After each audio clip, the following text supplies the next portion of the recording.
Data is maybe the end game for a lot of social. It's not only a great way to interact, and it's natural, obviously. People are social, they want to be interacting on these channels. I think just like online, a lot of early e-commerce, people thought it was all about convenience. It was about lowering the cost of sale.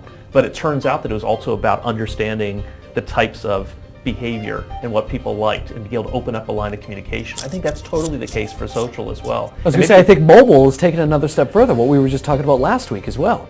I mean, the ability to understand what people are doing and what they like and what they're talking about in their words, and then mixing in mobile, sort of where they're doing that, when they're doing that, blending that all together, I think that's incredibly important and powerful for marketers. Certainly we want to be very transparent the way that we share that with customers so they know that that's being used in that way. But I think customers are very savvy. If there's something in it for them, they're happy to share that information.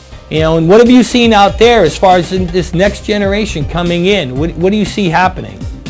Well, the deal is they call them Gen Y for a reason, right? Because they want to know why, and they want to be involved, and they want to participate, and they want to feel like they're part of something bigger, which works to I think companies' advantage. The problem is I don't know that a lot of companies recognize that. And so, what better way is there to make a Gen Y employee feel included than to be able to sit down and say, here's your opportunities, here's your strengths, here's a development plan for you on how to get better.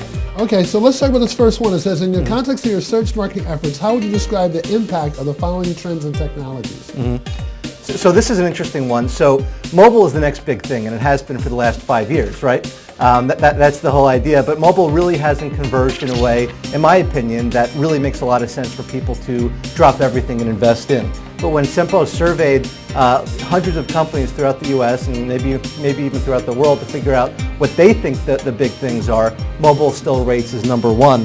What I was most interested by in this data that's up right now is how important personalized search and behavioral targeting is starting to become in the eyes of companies. So, some of the things that you were talking about as far as, people being mad, you mentioned journalists. They're the ones that are incredibly mad. And, some of the things that they're mad at, well, two things really. Secondhand blog content and self-promotional comments is the two major factors. Kind of explain a little bit more on those two factors.